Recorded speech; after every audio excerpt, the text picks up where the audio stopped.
पहली प्रतिक्रिया तो ये है कि एसबीआई और भारत सरकार दोनों के गाल पर तमाचा है आज सुप्रीम कोर्ट का ये फैसला। और अगर जरा सी भी सार्वजनिक जीवन में, राजनीतिक जीवन में लज्जा बाकी होती तो एसबीआई के चेयरमैन और एमडी को अपने पद पर रहने का आज के बाद कोई अधिकार नहीं है।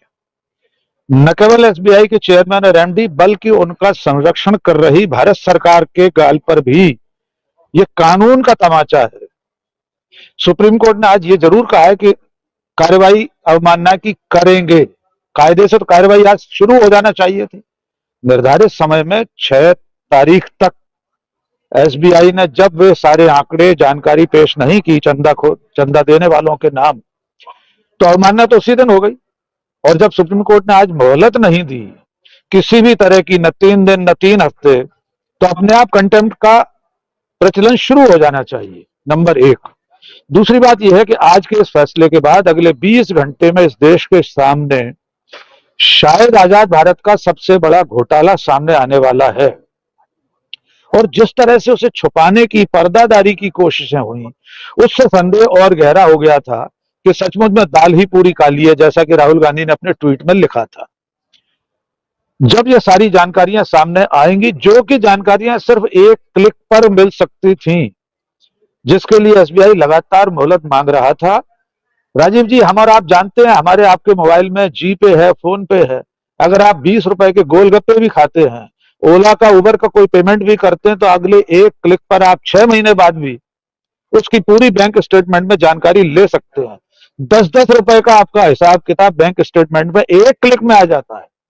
और ऐसे डिजिटल इंडिया के दौर में एसबीआई ये कहे कि हमें 3 हफ्ते और चाहिए, तो साफ है कि सब कुछ गड़बड़ है। अमलेंदु जी, एक चीज पर ध्यान दिलाना चाहता हूं। अमलेंदु जी ने चुनाव आयोग का जिक्र किया। प्रशांत जी, एक जानकारी आपको दे दूं, हमारे दर्शकों को दे दूं कि आज की तारीख में 11 मार्च को election commission of India observers की ब्रीफिंग कर रहा है दिल्ली में। ईसीआई की ब्रीफिंग होती है हर चुनाव से पहले, जिसमें जनरल ऑब्जर्वर, पुलिस ऑब्जर्वर और एक्सपेंडिचर ऑब्जर्वर शामिल होते हैं, देश भर के आईएएस, आईपीएस, आईआरएस। इतिहास में राजीव जी पहली बार ऐसा हो रहा है कि फुल बेंच उसमें मौजूद नहीं है, क्योंकि इलेक्शन कमीशन में फुल बेंच है ही नहीं, अकेला चीफ इलेक्शन कमिश्नर मौजूद है। यानी इतने बड़े चुनाव के लिए भारत का निर्वाचन आयोग अपनी फुल बेंच के साथ ऑब्जर्वर को ब्रीफ करने के लिए उपस्थित नहीं है। इतिहास में पहली बार ऐसा हो रहा है। तो आप सोच सकते हैं आगे चलकर, आप खबर आ रही 14-15 तारीख तक 2 नियुक्तियां हो जाएंगी, उसके बाद चुनाव की तारीखों का ऐलान होगा।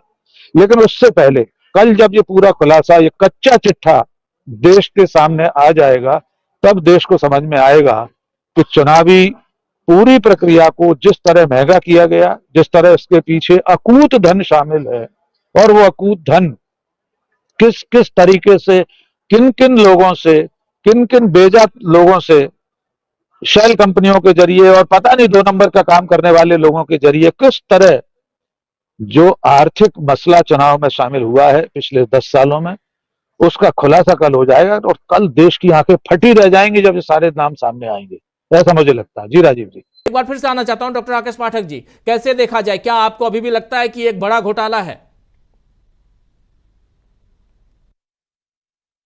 शायद सबसे बड़ा घोटाला ही साबित होगा।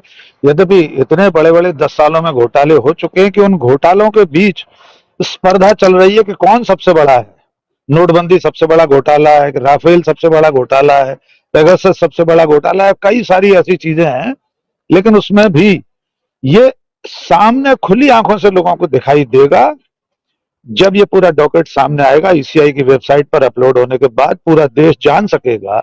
और जैसा कि प्रशांत जी ने कहा, असली पड़ताल इस बात की होगी कि किसने कितने पैसे दिए और उसके एवज में कौन कौन से लाभ उसने उठाए। सरकार और सत्ता के जरिए जो उसने दिया, उसके एवज में कौन कौन से पोर्ट, कौन कौन से एयरपोर्ट, कौन सी खदानें, क्या क्या उसने हासिल किया, ये सबसे पहले सामने आएगा। और ये कोई बहुत कठिन काम नहीं होगा राजीव जी। कल सारे नाम सामने आने के बाद सिर्फ टॉप 25, टॉप 50 नाम, उसमें से मान लीजिए 1000 लोगों ने ये बॉन्ड खरीदे हों, उसमें से आप सिर्फ 100 लोगों की पड़ताल कर लेंगे, सबसे ऊपर वाले जिन्होंने सबसे ज्यादा चंदा दिया है, और उन 100 में से 20 भी ऐसे सामने आ गए जो बिल्कुल खुली आंखों से देखे जा सकेंगे कि उन्हें इस सरकार ने अपनी आर्थिक वित्तीय नीतियों में फेरबदल करके उनके पक्ष में कौन कौन से नियम बदले गए, कब कब कौन से कायदे कानून बदले गए और उन बदलाव के बाद किसे क्या हासिल हुआ। अगर मुंबई एयरपोर्ट किसी को मिला तो वो कैसे मिला और उस व्यक्ति ने कितने पैसे दिए थे, इसमें कितने उसने बॉन्ड खरीदे थे। इस सब की पड़ताल करना कुछ बहुत कठिन काम, कोई बहुत कठिन काम नहीं होगा। और उसके बाद ये बिल्कुल स्पष्ट हो जाएगा कि ये सरकार पूरी तरह से आर्थिक घोटालों से घिरी हुई सरकार है। और जैसा कि प्रशांत जी कह रहे हैं कि जांच होनी चाहिए, लेकिन असल बात तो यह है कि ये तो एनडीए की सरकार है। जैसा कि राजनाथ सिंह ने कहा था कि हमारी सरकार में ये एनडीए है, इसमें इस्तीफे नहीं होते, तो इसमें उन्हें यह भी कहना था कि इसमें जांच भी नहीं होती।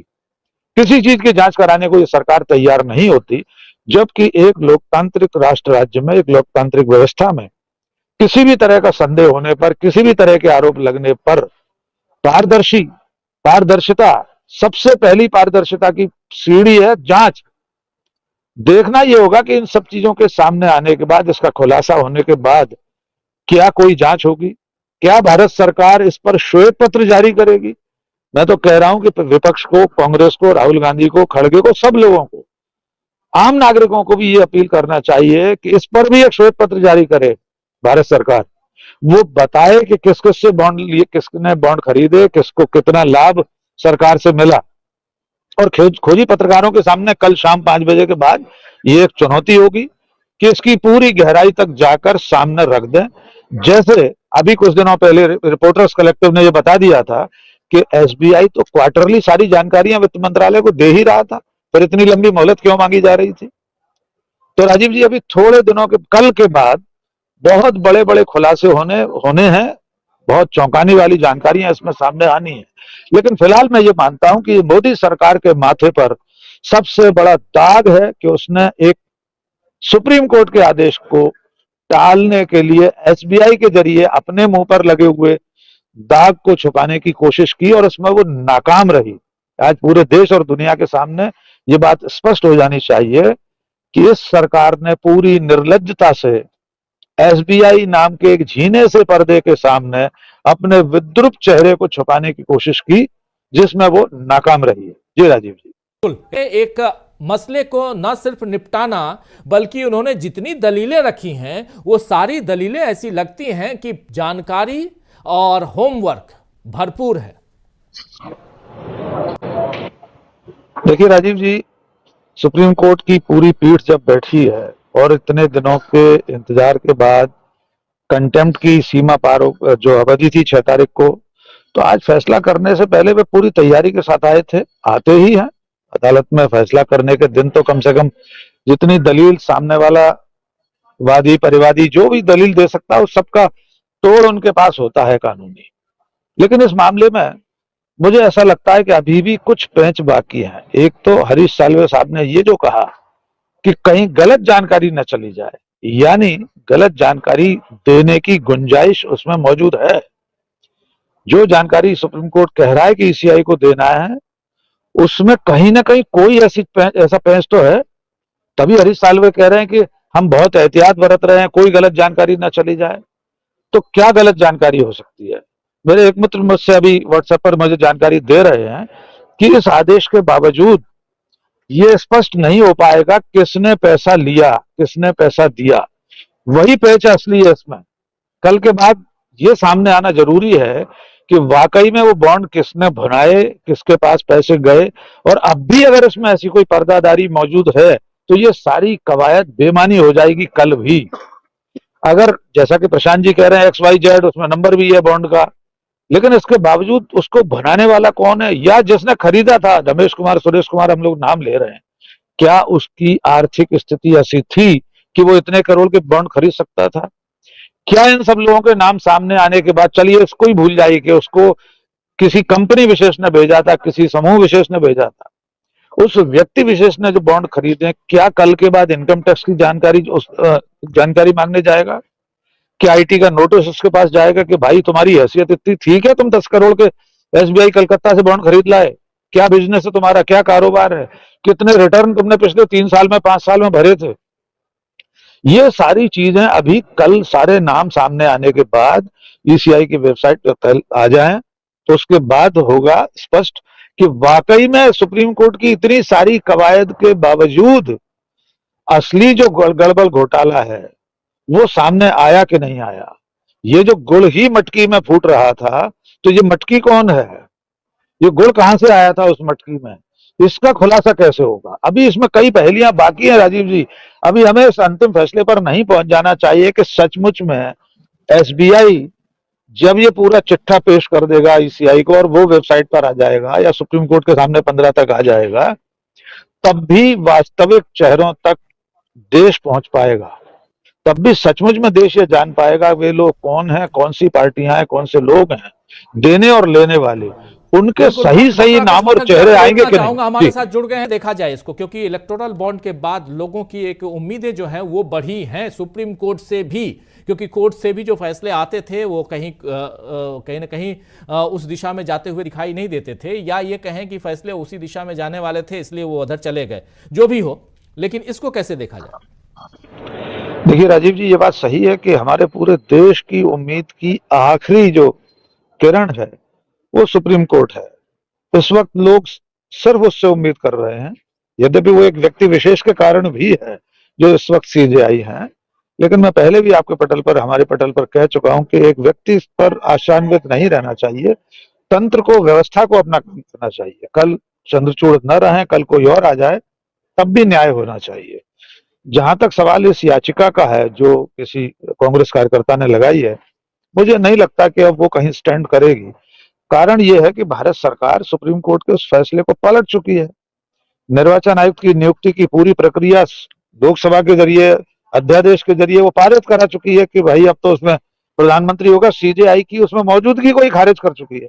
तो अब इस नई याचिका पर कोई सुनवाई हो, फिर कोई लंबी बहस हो, मुझे नहीं लगता ऐसा होगा, क्योंकि सरकार अपनी मनमर्जी का ही चुनाव आयुक्त नियुक्त करना चाहती है और वो प्रक्रिया उसने बना ली है पहले से।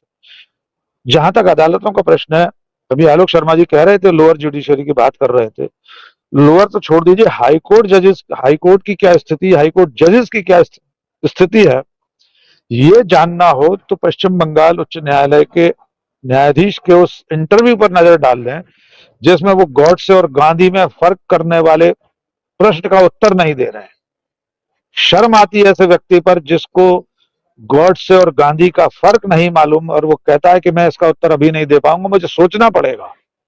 कल्पना करिए कि न्याय की आसंदी पर बैठकर हाईकोर्ट जैसे बड़े आसन पर, हाईकोर्ट जज जैसे आसन पर बैठकर वो क्या न्याय कर रहा होगा, और उसके बाद बिना किसी कूलिंग पीरियड में जाए एक दिन इस्तीफा देकर दूसरे दिन वो पार्टी, एक बीजेपी में, भारतीय जनता पार्टी नाम की पार्टी में शामिल हो जाता है, कल को चुनाव भी लड़ेगा। तो न्यायालयों की तो स्थिति ये है। फिलहाल आज का जो फैसला है सुप्रीम कोर्ट का वो बहुत उम्मीदें जगा रहा है।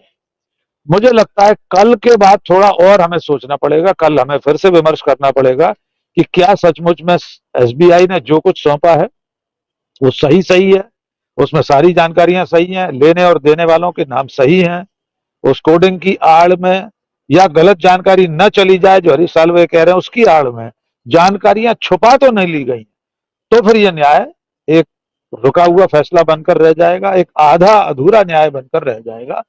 ये पूरा दिखाई दे, इसका असर पूरा हो, जानकारी पूरी देश के सामने आए, इसके लिए कल तक का हमें इंतजार करना पड़ेगा और 15 तारीख तक जब सुप्रीम कोर्ट के सामने आती है जानकारी। जी राजीव।